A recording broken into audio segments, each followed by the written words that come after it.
Hello बच्चों, मैं सुरेश कुमार और आज हम डिस्कस करेंगे multiple choice questions of reflection of light NTSC class 10th। तो चलिए बच्चों स्टार्ट करते हैं क्वेश्चन नंबर 1 से। क्वेश्चन नंबर 1 है when an object is moved away from a convex mirror the image becomes smaller, moves closer to the focus, becomes inverted और both A and B. तो इसमें से कौन सा सही आंसर होगा, चलिए जानते हैं। तो सबसे पहले मैं क्या करूंगा, यहाँ पे आपके लिए एक रे डायग्राम बनाऊंगा और रे डायग्राम से ही हम इस क्वेश्चन को अंडरस्टैंड करने की कोशिश करेंगे। तो मान लीजिए ये हमारे पास में यहाँ पर मैं एक कॉन्वेक्स मिरर बनाता हूँ। This is a convex mirror और ये जो कॉन्वेक्स मिरर है यहाँ पर मैंने ये बनाई है एक प्रिंसिपल एक्सिस और इस पॉइंट को कहते हैं हम लोग pole. This is called pole. और कॉन्वेक्स मिरर का जो फोकस होता है वो बैकवर्ड साइड में होता है, इस तरफ होता है। This is called focus. और इसके बाद में हम यहाँ पर एक ऑब्जेक्ट को प्लेस करेंगे और वो ऑब्जेक्ट जो है मैं यहाँ पे प्लेस करता हूँ। ये मैंने मान लीजिए एक ऑब्जेक्ट प्लेस किया यहाँ पर। अब देखते हैं इसका रे डायग्राम कैसा होगा और इमेज कहाँ बनेगी अकॉर्डिंग टू रे डायग्राम। तो यहाँ से मैं दो रेस को ड्रॉ करूंगा बच्चों। देखो पहली रे ये बनाई मिरर की। अब ये जो रे है यहाँ से आ रही है, ये मिरर पे रिफ्लेक्ट करेगी और वापस जाएगी। वापस किस रास्ते जाएगी, बोलेंगे वो लाइन के अलोंग जाएगी जो लाइन फोकस को ज्वाइन करती है। तो यहां से लाइट रे जो है वो कुछ इस तरह से ऊपर की तरफ जाएगी, राइट। उसके बाद क्या होगा, यहां से दूसरी रे एक और हमें चूज करनी पड़ेगी। तो मान लीजिए हमने दूसरी रे ये ले ली जो कि पोल के ऊपर में स्ट्राइक कर रही है और आप जानते हैं ये रिफ्लेक्ट करके वापस कहां से आएगी। तो बोलेंगे इस एंगल के बराबर का नीचे की तरफ एक एंगल बनेगा और वहां से वो रे इस तरह से वापस आएगी। ओके, अब इमेज फॉर्मेशन कैसे होती है। तो इमेज फॉर्मेशन के लिए हम क्या करते हैं, जो रेज रिफ्लेक्ट होके वापस आ रही हैं उनको बैक ट्रैक करते हैं। क्या करते हैं बच्चों, बैक, ये वर्ड याद रखिएगा। हम रेज को क्या करते हैं, बैक ट्रैक करते हैं। तो देखिए मान लीजिए ये जो रेज जो दो, मान लीजिए आप यहां से देख रहे हैं इस तरफ से और ये रेज है, दिस इज योर आई, और ये जो रेस हैं वो इस तरफ आ रही हैं। आप इसको बैक ट्रैक करिए, वापिस इसको ले जाइए और जब इसको बैक ट्रैक करेंगे तो दोनों रेस जो है वो एक पॉइंट पे आके इंटरसेक्ट करेंगे। जहां पे ये रेस दोनों इंटरसेक्ट करेंगी उस पॉइंट पर इमेज दिखेगी हमें। तो this will be the formation of image here. तो इमेज जो है आप जानते हैं मिरर के अंदर बने तो वर्चुअल इमेज होती है, लेकिन उन्होंने पूछा नहीं है वर्चुअल है कि रियल है, तो यहाँ पर हमारी इमेज दिखेगी। ओके, तो अगली बार मैं क्या करता हूं, अगर मैं ऑब्जेक्ट को थोड़ा पीछे हटा के रखता हूं, तो मान लीजिए इस बार हम क्या करेंगे, ऑब्जेक्ट को हम लोग थोड़ा पीछे हटा कर रखेंगे। तो मान लेते हैं मैं ऑब्जेक्ट को यहां रख लेता हूं। तो this time I place object here. अगर मैं ऑब्जेक्ट को थोड़ा पीछे हटाकर यहां से यहां ले जाके रखता हूं तो इमेज कहां बनेगी ये देखना है। तो एक बात याद रखिए, अगर पोल से हम ऑब्जेक्ट को पीछे लेकर जाएंगे, दूर लेके जाएंगे, तो इमेज भी दूर जाकर बनेगी। ठीक है, तो दूसरा ऑप्शन हमारे पास ये भी है कि स्मॉलर बनेगी कि बिगर बनेगी, मैग्नीफाइड बनेगी, वो भी हमें देखना है। तो वो भी हम रे डायग्राम से बना के देखेंगे। तो इसी के ऊपर मैं एक दूसरी रे डायग्राम बनाता हूं। देखिए एक रे यहां से ऐसे आएगी और रिफ्लेक्ट करके ये इसी रास्ते से वापस जाएगी, नो डाउट इन इट, ऐसे ही रहेगा। ओके, उसके बाद दूसरी रे हम कहां पे लेके जाएंगे, यहां पे लेके जाएंगे। तो देखिए इस बार येलो लाइन का एंगल जो है वो प्रीवियस रेड लाइन से छोटा है, इसलिए लाइट रिफ्लेक्ट होके यहां से इस तरफ वापस आएगी, लाइक दिस वे। और यहां से ये जो लाइट रे है वो इस तरह से जाएगी। अब इमेज कैसे बनती है, कहां बनती है, बोलेंगे जो रेज रिफ्लेक्ट होके वापस आ रही हैं उनको बैक ट्रैक करो। बैक ट्रैक करने पर देखो कहां जाएंगी, तो बैक ट्रैक करने पर ये रे जो है वो यहां आएगी और ये रे बैक ट्रैक करने पर यहां आएगी। They both intersect at this point and image will be formed at this point. तो अब देखिए पहली चीज कि इमेज थोड़ी मिरर से दूर चली गई और साथ में इमेज का साइज छोटा हो गया। तो चलिए देखते हैं हमारा ऑप्शन क्या रहेगा। कि पहला उन्होंने पूछा कि मिरर जो है जब हम ऑब्जेक्ट को दूर लेके जाएंगे मिरर से तो इमेज कहां जाएगी, वो बोलेंगे छोटी हो गई है। तो ये आंसर बिल्कुल सही है, इमेज का साइज बिल्कुल छोटा हो चुका है, ये आप देख चुके हैं। दूसरा ऑप्शन है moves closer to the focus. क्या वो फोकस की तरफ गई, बिल्कुल। पहले रेड वाली इमेज देखी जो पहले केस में थी, दूसरी केस में ये येलो वाली इमेज बनी, अब ये फोकस के थोड़े क्लोज चली गई है, इसका मतलब सेकंड ऑप्शन भी सही है, राइट। अब देखिए बिकम्स इन्वर्टेड, नहीं ये बिल्कुल गलत है।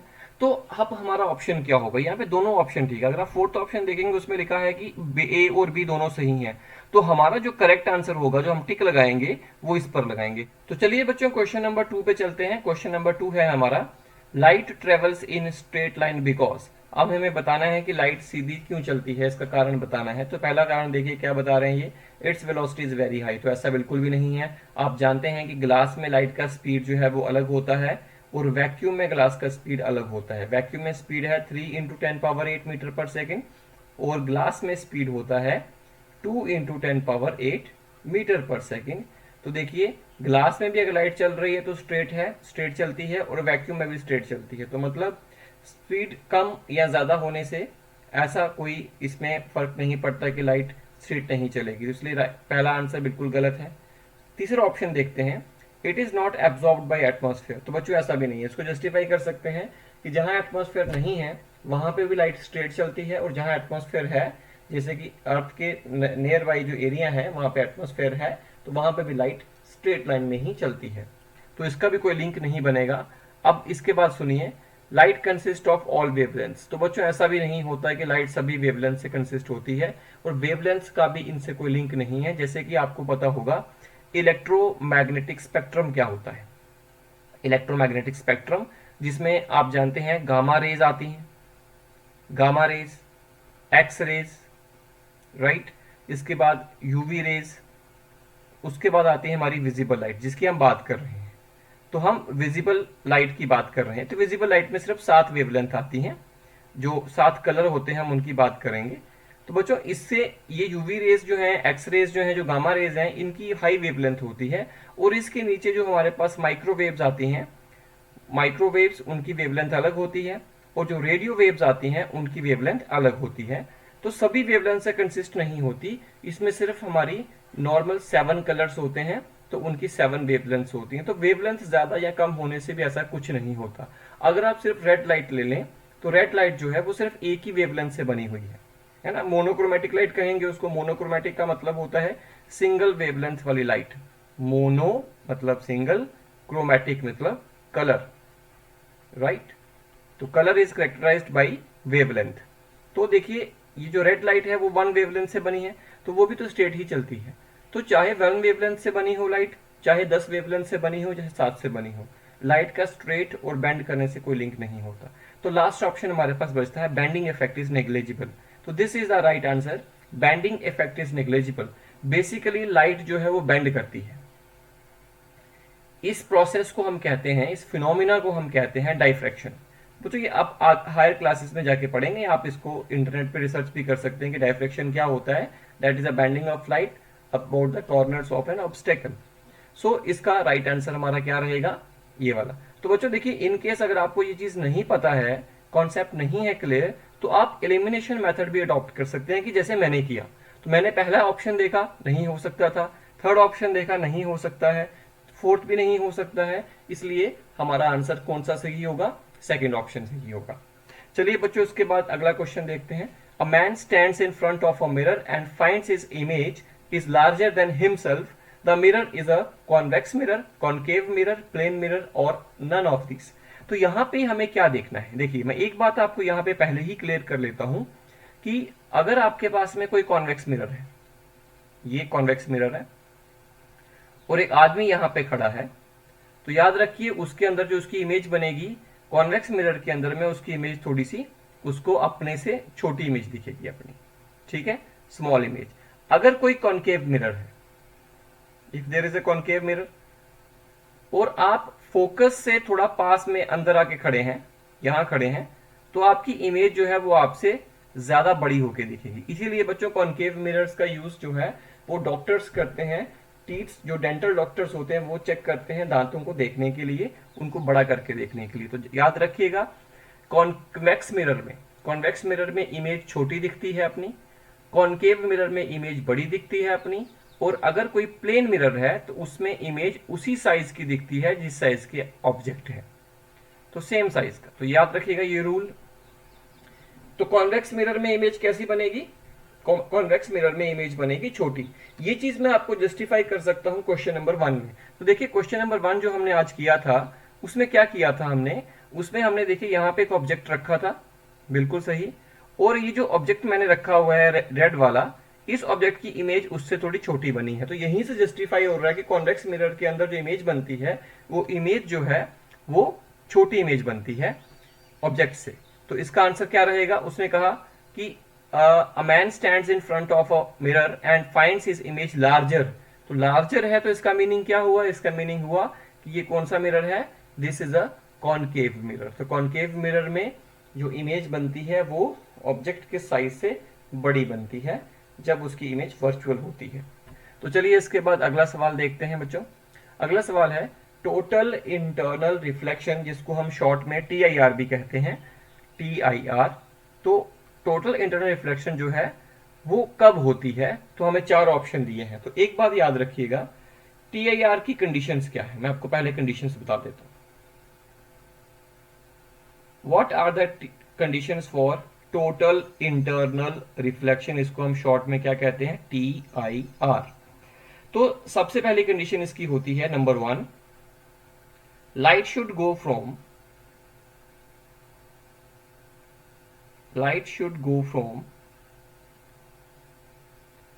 denser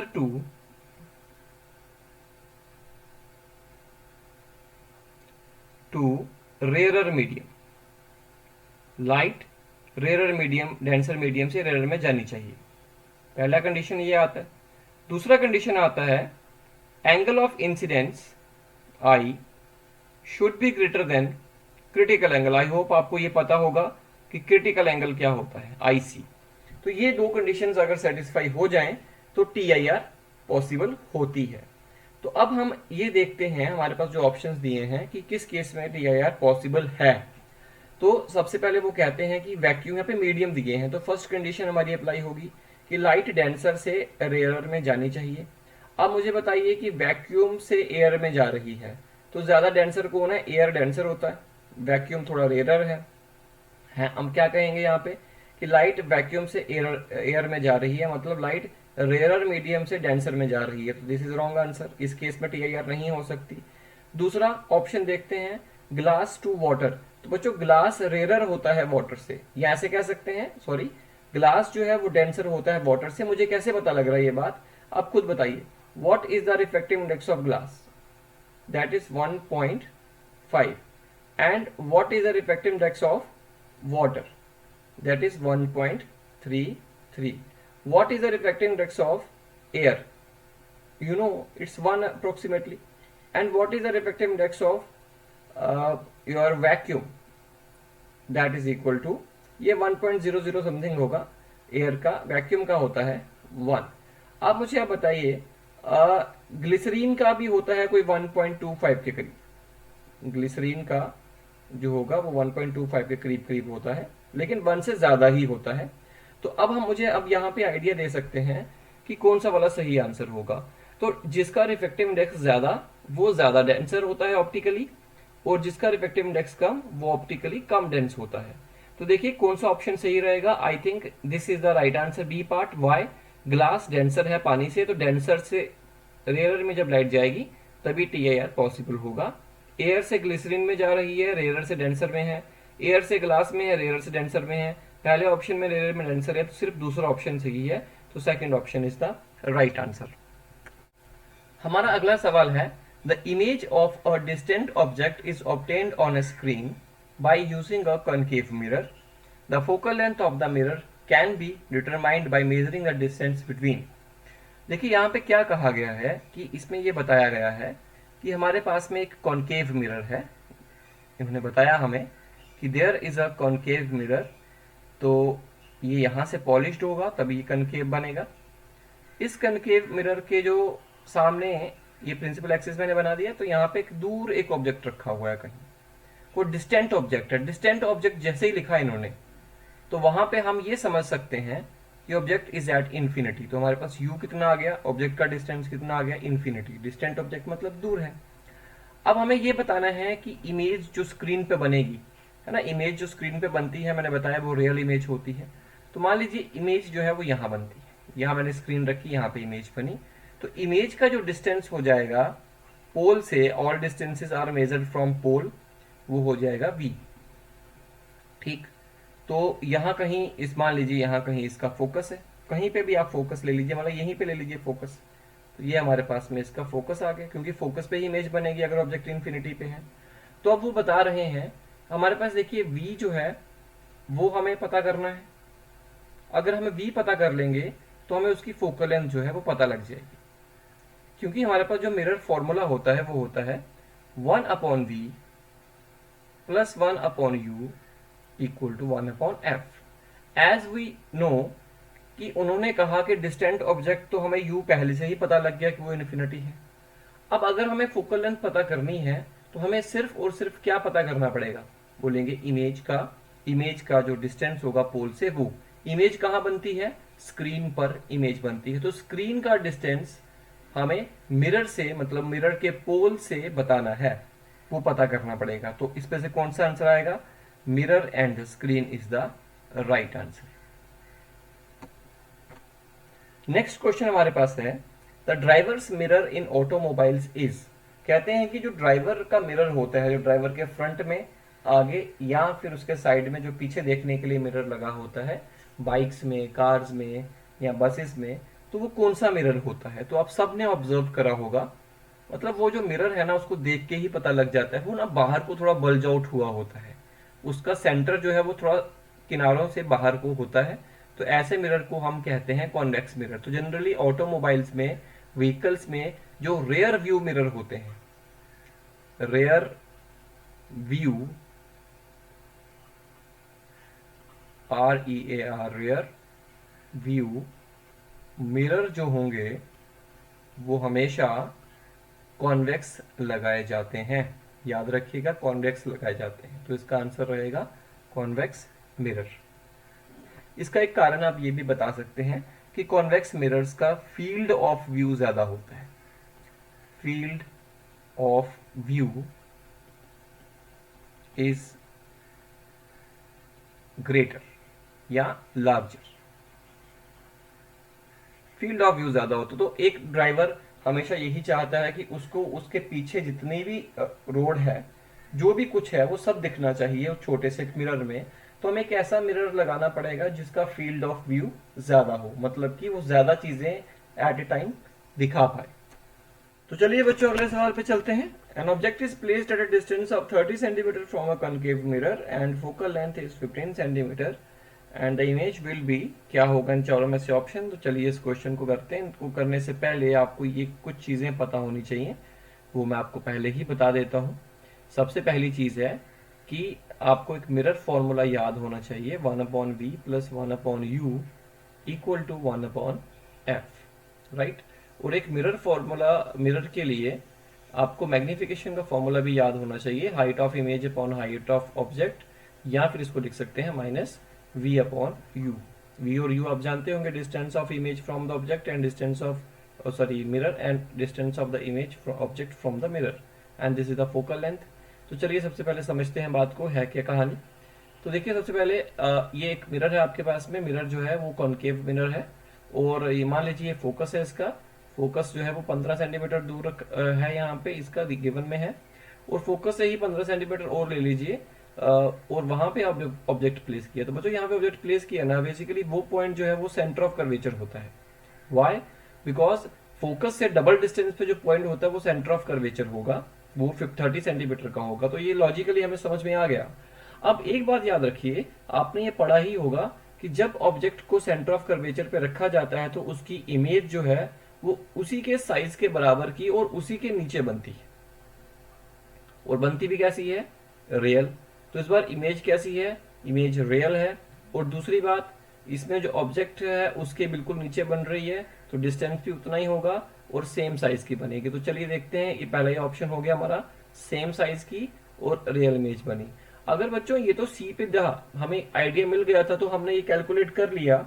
अदरवाइज अगर आपको ये नहीं गिवन में होता, मान लीजिए ऑब्जेक्ट जो है वो यहाँ पीछे रखा होता या थोड़ा आगे रखा होता, सी पे नहीं होता, तो हमें फिर ये दोनों फॉर्मूला यूज करके उस क्वेश्चन को सॉल्व करना पड़ता है और पता करना पड़ता है कि इमेज का नेचर क्या है, वो रियल है कि मैग्नीफाइड है, डिफिनिश्ड है या वर्चुअल है, क्या है, वो हमें फिर पता लगता है। तो ये वाला जो केस होता है ये हमें ऑलरेडी रिमेम्बर्ड था, याद था, इसलिए हमने डायरेक्ट इसको कर लिया। तो A part is the right answer.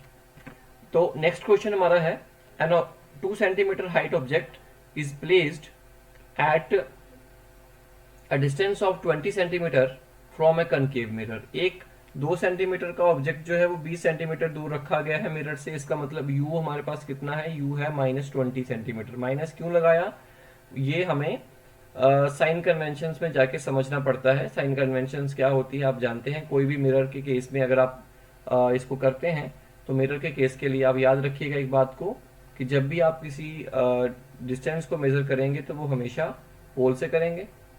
और अगर ऑब्जेक्ट मान लीजिए मैं यहाँ रखता हूँ, ये 20 सेंटीमीटर डिस्टेंस है मिरर से, तो यहाँ से लाइट रे ये जा रही है, इस लाइट रे को कहते हैं इंसिडेंट रे। तो इंसिडेंट रे की जो डायरेक्शन होती है उसमें डिस्टेंसेस को पॉजिटिव लिया जाता है, उसके अपोजिट डायरेक्शन में डिस्टेंसेस को नेगेटिव लिया जाता है। ये कन्वेंशन होती है, कन्वेंशन मतलब रूल बनाया गया है। तो यहाँ पर याद रखिएगा कि ऑब्जेक्ट ये रखा है, तो मैं इस समय, ये भी आप जानते हैं कि सारे डिस्टेंसेस को पोल से नापा जाता है, तो पोल से हमें लेफ्ट साइड में डिस्टेंस को नापना पड़ेगा जो कि u होगा। तो u को नेगेटिव लेना पड़ेगा हमें, इसलिए मैंने माइनस लिखा है। Real image is formed at 40 centimetre. उन्होंने कहा कि 20 सेंटीमीटर पे ऑब्जेक्ट रखा है, तो इमेज कहाँ जाके बनेगी, आपको पता है यहाँ बनेगी इमेज, कहीं 40 सेंटीमीटर दूर जाके बनेगी। ठीक है, तो from the mirror calculate the focal length of the mirror. तो इमेज जो है हमें वो दी गई है। आप डायग्राम, ये तो मैंने रफ आइडिया के लिए बनाई है, ना भी बनाते तो चलता, डायग्राम का कोई इशू नहीं है रे डायग्राम का। तो वो इमेज जो है 40 सेंटीमीटर बन रही है, वो भी उसी साइड में बनेगी। रियल इमेज बोला उन्होंने, रियल इमेज है तो वो सेम साइड पे बनती है, अगर वर्चुअल होती तो वो इस तरफ बनती, राइट साइड में यहाँ पे। तो v जो है रियल इमेज के लिए नेगेटिव आएगा, -40 सेंटीमीटर आएगा। बिल्कुल सही।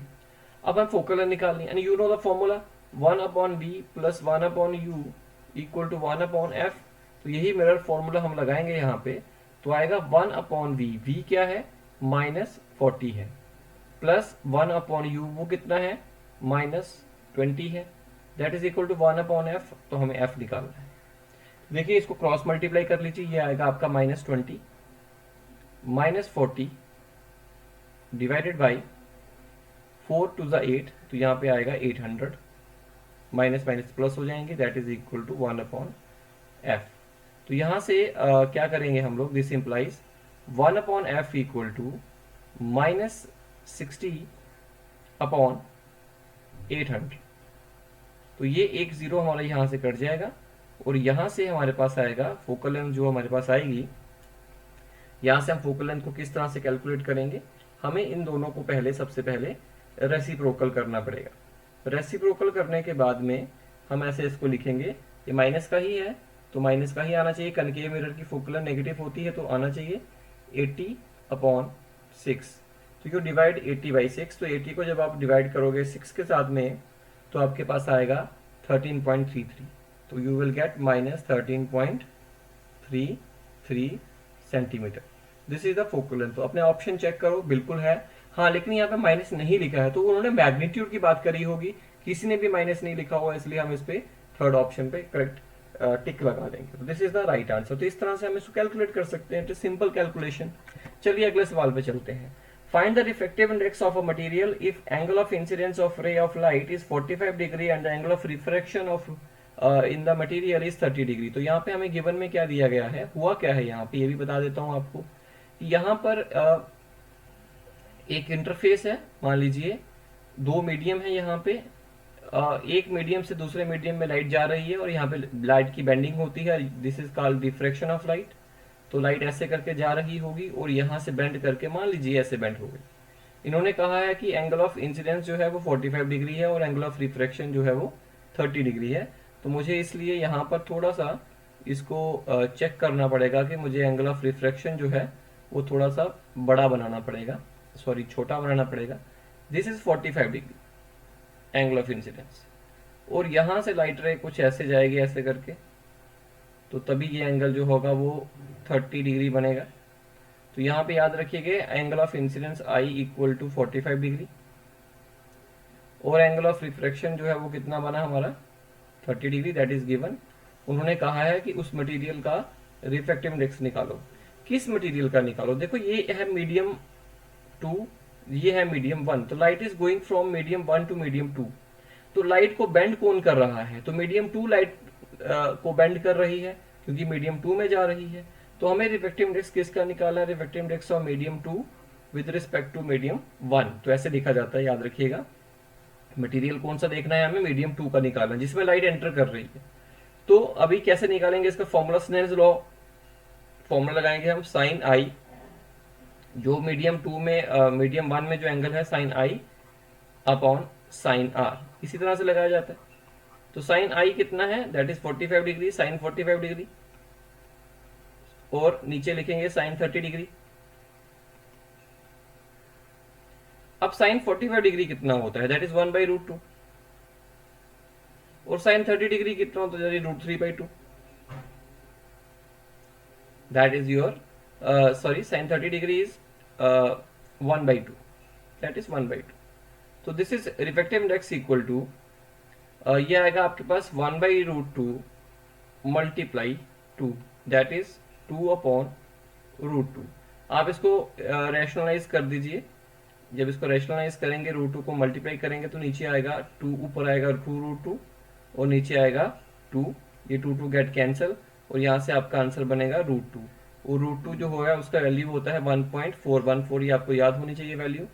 और यहाँ से आंसर हमारा बी पार्ट आएगा, ये हमारे पास ऑप्शन है। तो इसी के साथ में जो बच्चों हमने जो क्वेश्चंस हैं ये सारे कंप्लीट कर लिए। तो हम आज यहीं पे स्टॉप करते हैं। नेक्स्ट सेशन में हम और भी बहुत सारे क्वेश्चंस करेंगे। Thank you.